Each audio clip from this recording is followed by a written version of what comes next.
Nós estamos no século XXI e quais são os desafios de uma educação cristã, de anunciar a palavra de Deus no século XXI. E aí eu não estou falando só de crianças, eu não estou falando sobre como educar as crianças hoje em dia, porque todos nós estamos no século XXI, todos nós estamos em uma era digital. Todos nós temos um smartphone, todo mundo tem WhatsApp, todo mundo tem Instagram. Facebook eu já não sei, né? Dizem os mais jovens que Facebook é coisa de velho, mas eu tô lá no Facebook também. O Twitter agora não tem mais, né? Antigamente que era uma democracia tinha, agora que estamos vivendo uma ditadura não tem mais o X, não tem mais o Twitter, não podemos mais falar. Dizem que o Twitter é lugar de briga, né? Eu nunca tive Twitter. Estou comprando uma briga aqui por causa do Twitter, sendo que eu nunca tive Twitter em toda a minha vida. Eu acho que é um lugar de briga mesmo. Por isso eu nunca quis ter Twitter na minha vida. Mas vamos aprender um pouco sobre como viver uma vida cristã plena no meio de uma era digital, no meio de todo esse aparato digital no nosso dia a dia. E o texto base que anotei, deixa eu ver se está passando, vamos lá. O texto base, ok? Provérbios 22:6, que diz assim: instrua a criança segundo os objetivos que você tem para ela, e mesmo quando passar os anos, não se desviará deles. Esse é um dos textos mais sofridos da palavra de Deus, especialmente para a vida daqueles que estudam teologia e tentam explicar a palavra do Senhor. Porque muita gente vai dizer, mas espera aí, eu conheço pessoas que foram educadas no caminho do Senhor, que foram educadas na igreja e não estão mais na igreja depois que cresceram. Quando eu comecei a pregar a palavra de Deus, eu comecei a pregar a palavra de Deus dentro de um presídio. E lá dentro do presídio, eu vi ex-evangélicos, pessoas que tinham sido educadas na palavra do Senhor e agora estavam ali, estavam presos, porque estavam vendendo drogas, porque tinham cometido algum tipo de crime e agora não estavam mais com o Senhor. Então, o que acontece? O que acontece com esse texto da palavra de Deus? Existem duas questões que precisam ser levantadas aqui. A primeira questão é que este é um livro poético. E como um livro poético, nada pode ser levado de forma literal ao nosso coração. Salmos, Provérbios, Eclesiastes, Jó, Cantares são livros poéticos. Não há literalidade naquilo que está escrito nesses livros. O livro de Salmo mesmo vai dizer que Deus ama tanto Israel, que protege Israel como uma galinha que protege os seus pintinhos. Se interpretarmos isso de forma literal, nós vamos dizer que Deus tem a forma de uma galinha, que tem asas de galinha, e não pode. Os livros poéticos não podem ser interpretados de forma literal. Deus não tem forma de galinha, não tem asas de galinha, porque isso está escrito no livro de Salmos, que é um livro poético. Isso é um princípio de interpretação bíblica, um princípio hermenêutico, para entendermos um pouco melhor sobre a interpretação da palavra de Deus.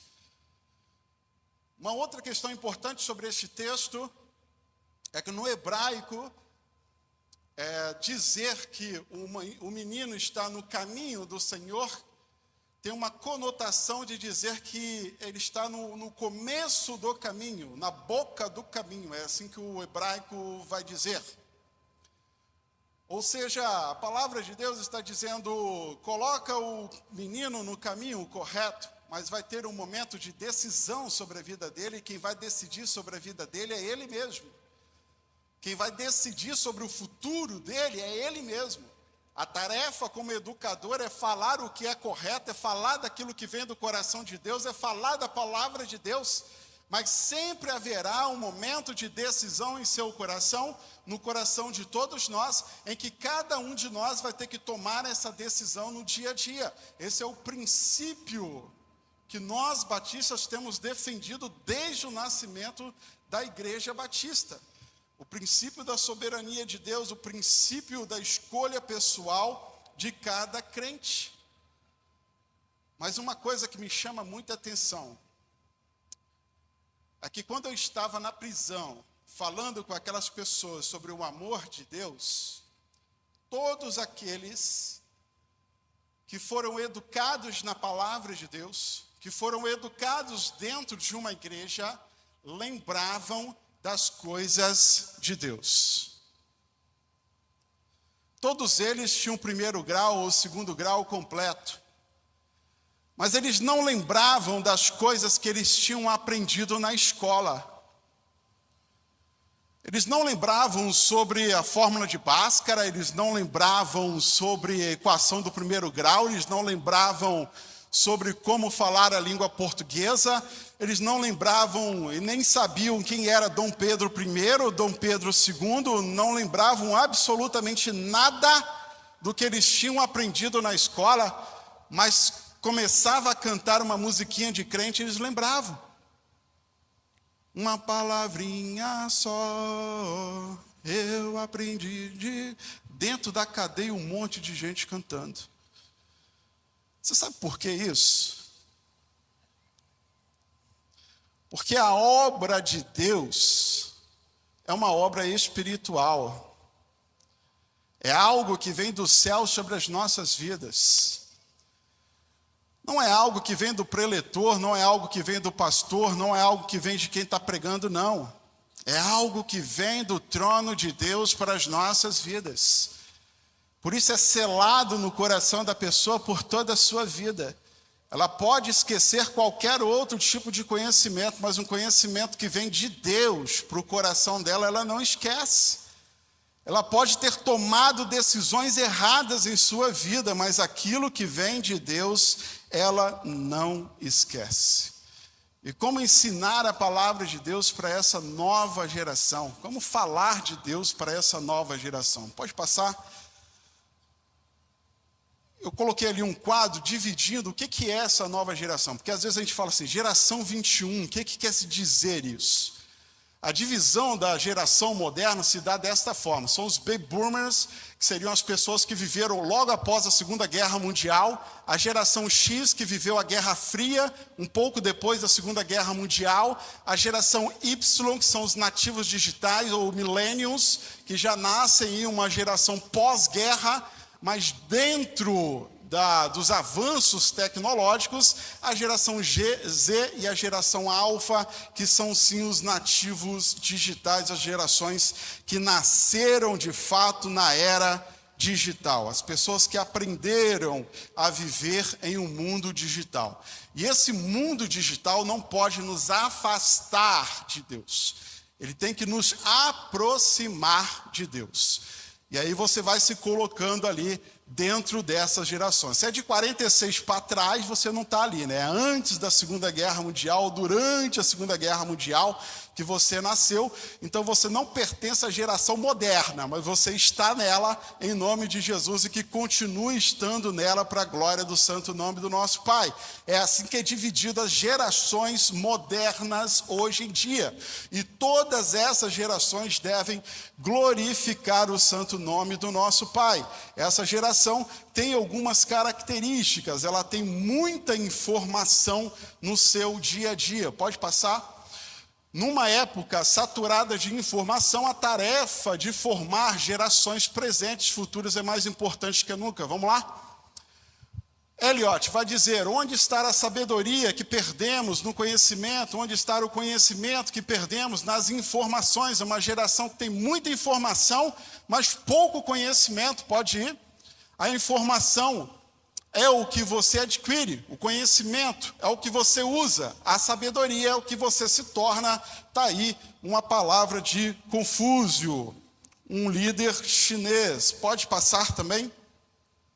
Hoje vivemos uma geração com muita informação, pouco conhecimento e quase nenhuma ou nenhuma sabedoria.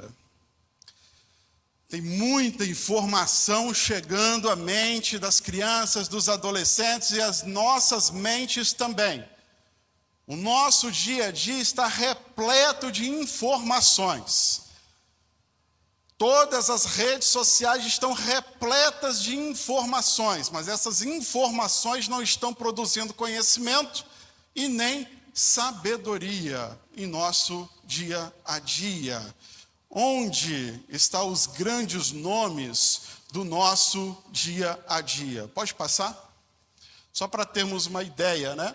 A quantidade de informações que temos hoje é um grande paradoxo. Nunca temos tanta informação, mas nunca fomos tão ignorantes. É uma geração, já falei sobre isso aqui ano passado, existe um livro chamado O que a Internet tem feito com os nossos cérebros, Geração Superficial, de Nicolas Carr. E é um livro que prova que estamos vivendo a primeira geração que tem tido um declínio de QI. É a primeira geração que tem um QI menor do que o QI dos seus próprios pais. Durante toda a história da humanidade, o QI dos filhos sempre foi maior do que o QI dos pais, durante toda a história. Essa é a primeira geração que está tendo um declínio de QI, ou seja, um declínio de sabedoria no seu dia a dia. Mas é a geração que também tem o maior acesso às informações. Vamos lá? Pode passar? Na era digital, a informação é abundante, mas a sabedoria é escassa. Mais um. Nós temos muita informação, pouco conhecimento e nenhuma sabedoria. Mais um. Pulamos o que tinha... Cadê o? Bota aí para mim, eu acho que não pulou não, né? O que tinha aí a quantidade de informações, 4 zettabytes e etc. Se você achar aí, coloca aí. Achou? Aí, pulei, né? A quantidade de dados armazenados atualmente é aproximadamente 4,4 zettabytes. Em 5 anos chegará a 44. O Google vai dizer que hoje em dia nós temos quase 130 milhões de livros completos para acessar só no Google. Só em PDFs no Google. 130 milhões de livros. Albert Einstein não teve acesso a tanta informação. Isaac Newton não teve acesso a tanta informação. Agostinho não teve acesso a tanta informação. O apóstolo Paulo não teve acesso a tanta informação. O apóstolo Pedro não teve acesso a tanta informação. E foram gênios em suas áreas. A pergunta que eu faço é: onde estão os gênios da nossa nova era? Tem todo esse acesso à informação, tem todo esse acesso às coisas que estão acontecendo no mundo todo, mas cadê os novos Einstein, os novos Newtons, os novos apóstolos Paulos, os novos Agostinhos, os novos Luteros da nossa era hoje em dia? Não estão tendo. Os grandes avanços tecnológicos não estão acontecendo em nossa época. O grande avanço tecnológico que aconteceu há pouco tempo atrás foi um foguete da ré. Mas um cara que investiu 4 bilhões de dólares em uma equipe gigantesca para fazer isso acontecer. Não há grandes avanços teológicos em nossa época. E isso é assustador. Pode continuar? Pode colocar lá no slide cor de abóbora. Em que nós vamos pensar, somos chamados para alimentar o desejo. Que está faltando para a nossa época hoje, e tanto na área científica, quanto na área educacional, tanto na área religiosa, é desejo de realmente aprender e realmente ter sabedoria no coração. Porque você ensinar alguém que não quer aprender é uma tarefa muito árdua. Os professores que estão aqui sabem disso. Você ensinar alguém que está com desejos de aprender é muito bom, é muito gostoso. Mas ensinar quem não está nem aí, ensinar quem realmente não tem desejo de aprender é muito sofrido, irmãos. E aí, então, lembrei de um poema antigo de Rubem Alves, respondendo a Adélia Santos, falando sobre um queijo, que ele vai dizer o seguinte: não quero faca nem queijo, eu quero é fome. O comer não começa com queijo, O comer começa com a fome de comer queijo. Se eu não tenho fome, é inútil ter queijo. Mas se eu tenho fome de queijo e não tenho o queijo, eu dou um jeito de arranjar. Rubem Alves, há tanto tempo atrás, teve esta iluminação. O que falta para essa geração, e aí eu não estou falando dos mais jovens, não estou falando das crianças, não estou falando dos adolescentes, não estou falando dos jovens, estou falando de nós. Toda esta geração, nós estamos no século 21, nós estamos abarrotados. Estamos famintos pela palavra de Deus. Estamos realmente com fome da palavra do Senhor? Ou a palavra do Senhor, este púlpito que tem pregado todos os domingos, é apenas mais uma informação que estamos tendo no nosso dia a dia? Porque se for mais uma informação que você está tendo no seu dia a dia, então você não está com fome da palavra de Deus. E o Rubem Alves está certo. O importante para comer queijo não é ter o queijo. Não é que o queijo esteja gostoso, que o queijo seja preparado por 6 meses, por 1 ano. O importante para comer queijo é ter vontade de comer queijo. Porque se você não tiver vontade de comer queijo, você não vai comer. Agora, se você tiver com vontade de comer queijo e não tiver o queijo, você vai dar um jeito. Assim é com a palavra de Deus também. Se não estivermos com fome da palavra de Deus todos os dias de nossa vida, não adianta esse púlpito aqui pregar a palavra de Deus. Porque você vai receber como mais uma informação e vai deletar esta informação. Você vai receber mais uma informação e aquilo não vai conquistar o seu coração porque você não está com fome e sede da palavra de Deus. Se este é o seu caso, que esta manhã seja uma manhã de mudanças em seu dia a dia. Porque tem 2 coisas que acontecem neste púlpito aqui, e acontece com qualquer pessoa que pregue a palavra de Deus. A primeira é que ela vai ensinar a palavra de Deus. E a segunda, que eu já falei na introdução desta mensagem, é algo sobrenatural. Quem está aqui está sendo usado por Deus para abençoar a sua vida. Você não ouviu isso? Você não acredita nisso? Quem está aqui está sendo usado por Deus como boca de Deus para abençoar a sua vida. Mas parece que a igreja já entrou mais numa, como se o culto aqui, a celebração, fosse mais uma página do Facebook, mais uma página do Instagram, mais uma informação no seu dia a dia. E não é. O que é diferente é que Jesus está aqui. Jesus está no meio da igreja do Senhor.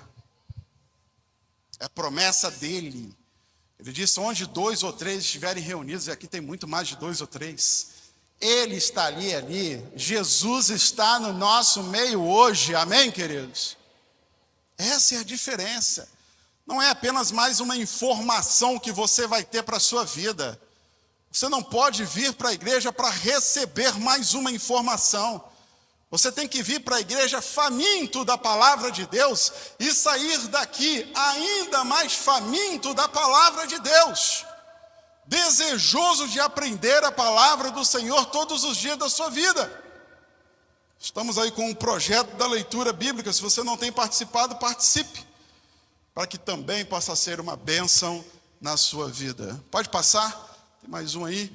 E aí, respondendo, Rubem Alves vai dizer, os cozinheiros bem sabem dar lições aos educadores, pois sabem que os banquetes não começam com a comida que servem, eles iniciam com a fome.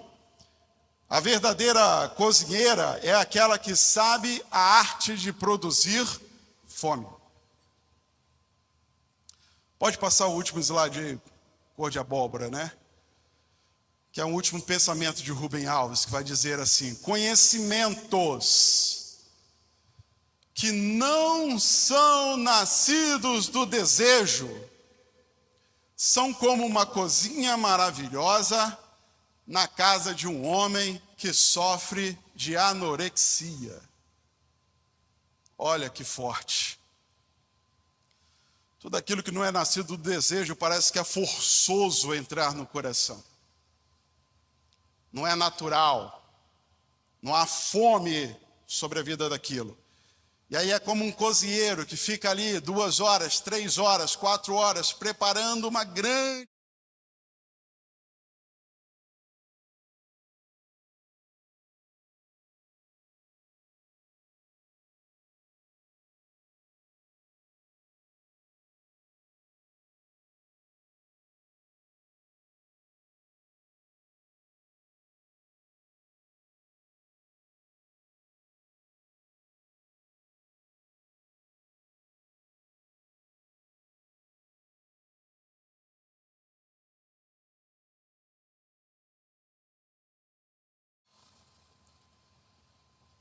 Nosso papel como igreja do Senhor é sempre ter fome da palavra de Deus.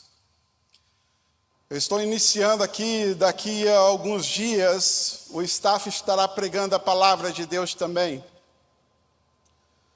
A seminarista Vanessa vai pregar, a seminarista Marcos Paulo vai pregar, pastor Max, pastor Elbio vão pregar a palavra de Deus. E o meu desejo é que você tenha fome no coração, porque senão os meus irmãos e irmãs ficarão horas e horas preparando a palavra do Senhor. E às vezes nós ficamos aqui 5 horas, 8 horas, 10 horas, 1 semana, 2 semanas preparando a palavra de Deus. Mas se for pregar para um coração que não tem fome, será como uma anorexia. Alguém que não quer receber aquilo. Eu estou fazendo essa introdução a este momento junto com os nossos irmãos e irmãs do staff, para que você de fato possa se alimentar da palavra de Deus de forma correta, possa receber aquilo que vem do trono de Deus para a sua vida, não como mais uma informação, mas como algo que vem de Deus para a sua vida.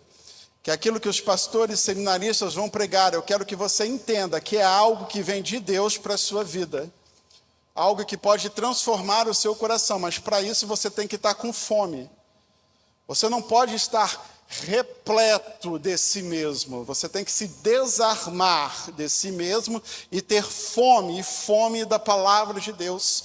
Ou esse momento não será um momento prazeroso e nem edificante em sua vida. Eu quero que seja um momento prazeroso e eu quero que seja um momento edificante para a sua vida. Você também deseja isso, amém? Então toma posse disso. Encontramos o problema aqui. O problema é que as pessoas estão com tanta informação no seu dia a dia que acabam entendendo que a sua igreja é mais um canal de informação, e não é. A sua igreja é boca de Deus para a sua vida. Aqueles que estão aqui estão como profetas de Deus para a sua vida. Não é um canal no YouTube, não é um canal no Instagram, não é uma página no Facebook, não é mais uma informação para a sua vida.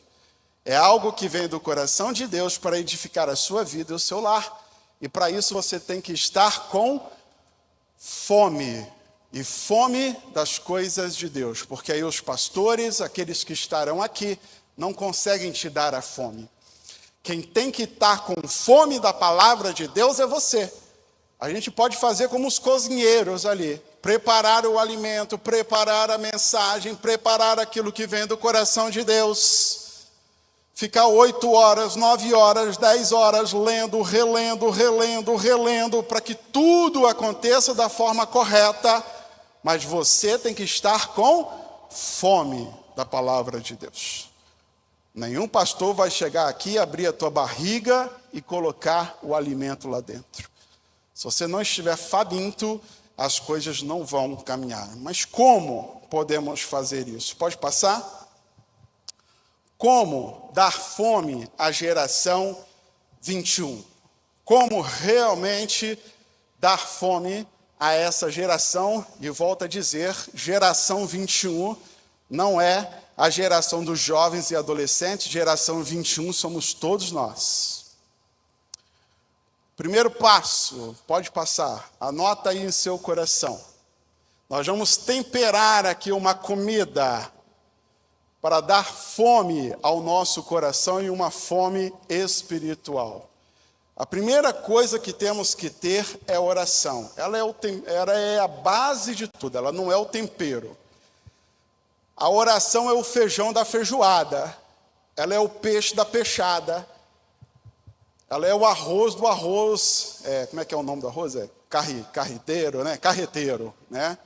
Ela é a base de tudo. Se você não tem uma vida de oração, você não vai ter fome da palavra de Deus. Primeira coisa é joelho no chão, meu irmão. Se os teus joelhos não estão no chão todos os dias da sua vida, clamando pela sua própria vida, pela sua própria fome espiritual, ninguém mais pode fazer isso. Ninguém pode dar uma fome espiritual a você. Isso não é uma tarefa que pode ser terceirizado. Isso é uma tarefa sua. Para ter fome espiritual, você tem que começar com oração. A nossa fórmula aqui, a nossa comida, os nossos temperos, ela é a base. Ah, pastor, não gosto de orar. Consequentemente, lá na frente você não vai conseguir se alimentar da palavra de Deus. Você vai sentar aí, vai ouvir o pastor pregando e vai ser apenas mais um dia na sua vida. Vai ser apenas mais uma informação para a sua vida. Eu não gostaria que você saísse desta manhã assim. Eu gostaria que você saísse desta manhã com fome da palavra de Deus, com sede da palavra de Deus. E para isso você precisa começar com oração, com uma vida consagrada em oração diante de Deus. Não tem como desviar deste caminho, não tem como ir por outra direção. Nós precisamos ter uma vida de oração. Segunda coisa que eu gostaria que você anotasse bem em seu coração é vibrar com as coisas que acontecem aqui. Vibre com as coisas de Deus. Porque é isso que faz com que outras pessoas sintam o desejo de estar aqui dentro. Tem gente que vem para a igreja assim, parece que está indo para um velório, e sai da igreja pior ainda. Chega em casa, não consegue vibrar com as coisas que viram aqui. Chegam em casa, não conseguem vibrar com as coisas de Deus. Depois ainda ficam perguntando o que está acontecendo aqui, o que está acontecendo ali. Lembro quando eu pastoreei em Viana, pastoreei lá 14 anos. Eu tive uma dificuldade muito grande com um rapaz. Cheguei, ele já era casado, já era membro da igreja, mas não queria ir para a igreja. A esposa dele nasceu na igreja, a sogra dele nasceu na igreja, a cunhada dele nasceu na igreja. Eles moravam tudo no mesmo quintal. Casas diferentes, mas no mesmo quintal. Levei anos para entender. A esposa dele ia, a sogra ia, o sogro ia, a cunhada ia, e ele ficava em casa. Era um cara gente boa. E aí, depois de alguns anos, eu comecei a almoçar lá, comecei a me aproximar um pouco mais da família, e comecei a ver algumas coisas esquisitas. A esposa dele chegava em casa numa tristeza da igreja, que eu olhei um dia para ela e falei, nem eu quero voltar para essa igreja. Misericórdia. A cunhada dele chegava em casa que parecia que tinha sido espancada dentro da igreja. Toda jururu, toda... E aí como é que ele ia se animar a ir para a igreja? Se as pessoas que estavam indo para a igreja não estavam vibrando com as coisas de Deus. havia um desânimo. E a esposa preocupada, meu marido não quer ir para a igreja. Eu conversei com ela um dia, minha irmã, chega em casa e começa a falar da palavra de Deus, começa a vibrar com aquilo que você aprendeu, começa a vibrar com as coisas de Deus, isso vai constrangir o coração dele, de forma que ele possa também a desejar. E foi o que ela fez. E aquela vida foi restaurada pelo poder de Deus. Que ela deixou de não vibrar com as coisas de Deus e começou a vibrar. Então vibre com as coisas de Deus, seja dentro da sua casa, seja com seus parentes mais distantes. Diga, olha como a mensagem foi bênção, olha como o louvor foi bênção, olha o que aconteceu aqui e ali. Vibre com as coisas de Deus. Eu lembro um tempo atrás, eu estava num seminário ainda, fui num projeto missionário. Deixa eu tomar uma água aqui que a garganta já está indo.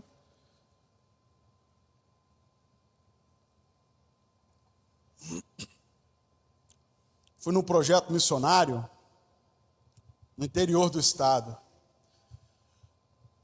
E aí era, acho que um sábado à tarde, colocamos um culto na praça, e tinha uma igreja católica na frente da praça. Estava tendo uma missa na igreja católica. Estava eu e uma amiga, empolgados com a palavra de Deus, entregando folhetos, chamando as pessoas para ir no culto da praça. Vamos lá no culto da praça, vamos lá no culto da praça, vamos lá no culto da praça. E paramos na frente da igreja católica. E falei com ela, vamos chamar o pessoal que está saindo aí. Quem sabe, né? Sai dali, vai para o culto lá e se converte. E estava saindo uma pessoa. A missa nem tinha acabado ainda, estava saindo. E aí entregamos o folheto para ela. E falamos, olha, vai ter um culto ali na praça. Vai lá. Né? Vamos assistir aquele culto lá, vamos participar. É a palavra de Deus também. Eu lembro das palavras daquela pessoa até hoje. Isso deve fazer mais de 20 anos. O cara olhou para a minha cara e falou assim, não. O dessa semana está pago já. Não vou mais não. Já fui na missa, já paguei minha dívida dessa semana. Se você quiser me ver na igreja semana que vem, aí eu pago de novo. Olha a mentalidade. Naquele dia eu saí e fiquei pensando, e tem 20 anos que eu tenho pensado nisso, que eu acho que tem alguns crentes que agem da mesma forma.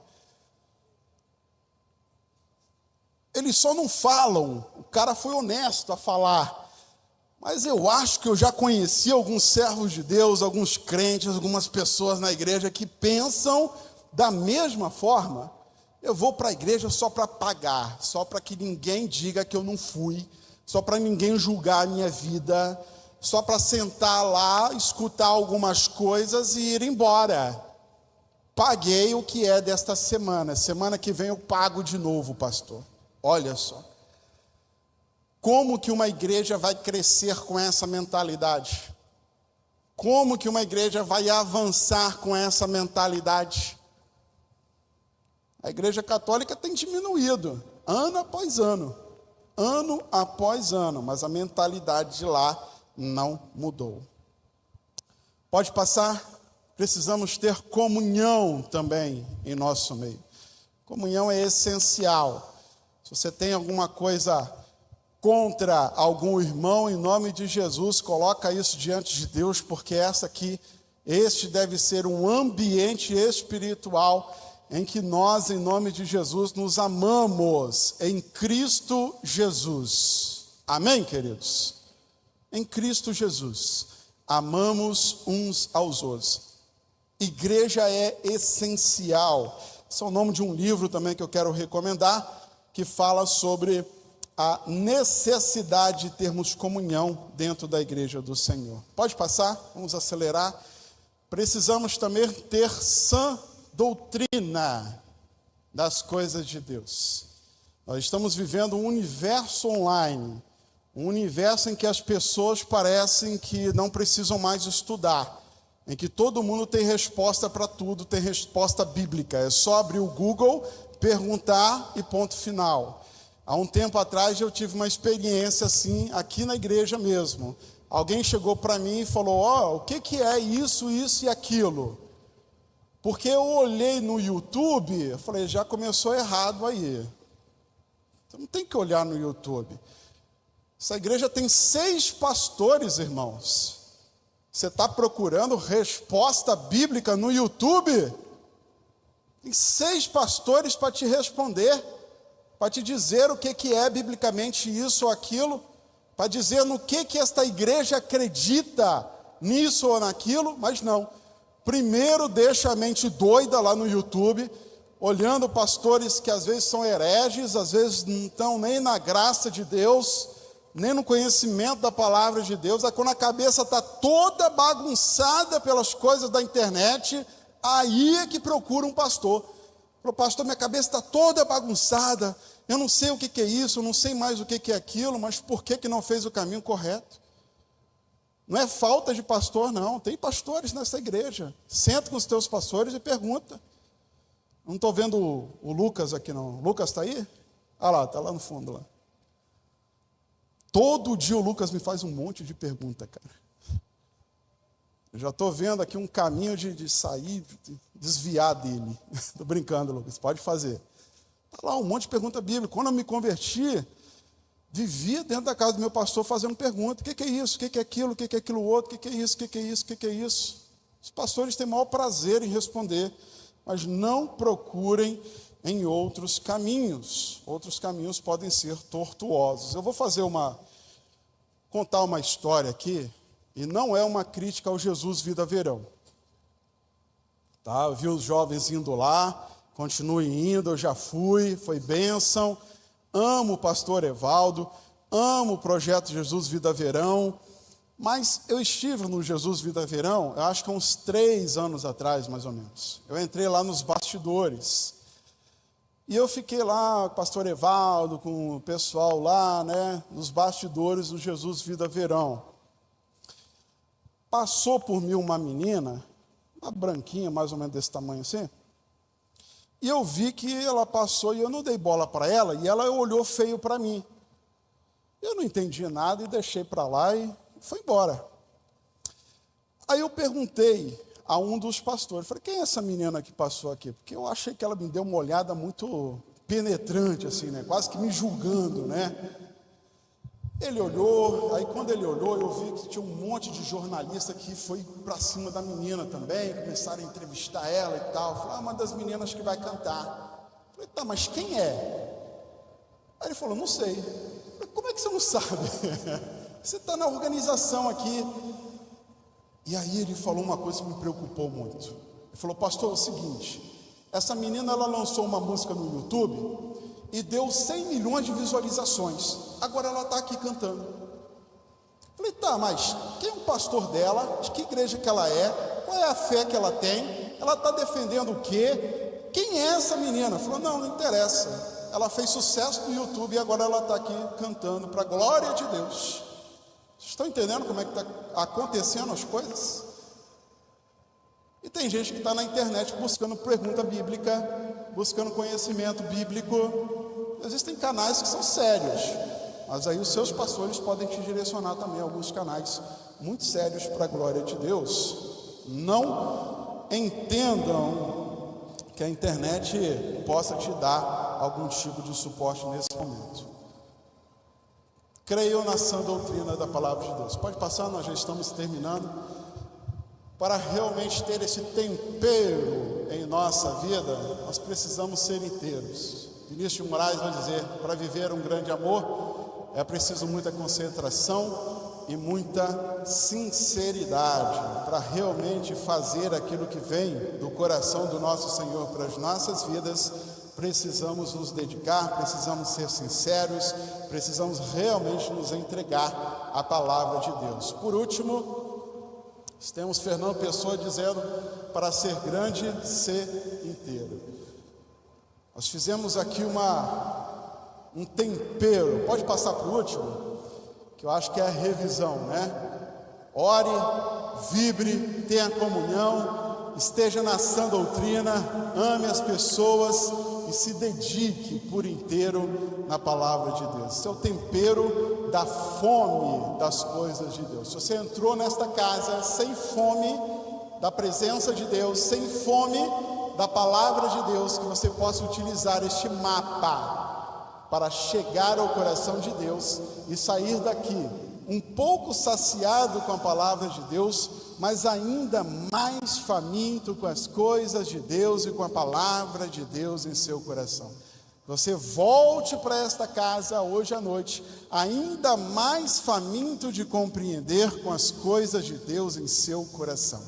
Amém, queridos? Que Deus assim complete a tua palavra em nossos corações. Vamos orar? Pai, nós queremos em nome de Jesus, ó Deus, entregar este momento em tuas mãos, para que a cada dia, ó Deus, possamos nos aproximar mais do Senhor e sentir mais fome da tua palavra. Se há aqui aqueles que entendiam que este era o momento apenas de obter informações, que em nome de Jesus, ó Deus, tudo isso caia por terra, para que possamos ter mais fome da tua santa palavra a cada dia, ó Deus, e nos aproximar mais do Senhor.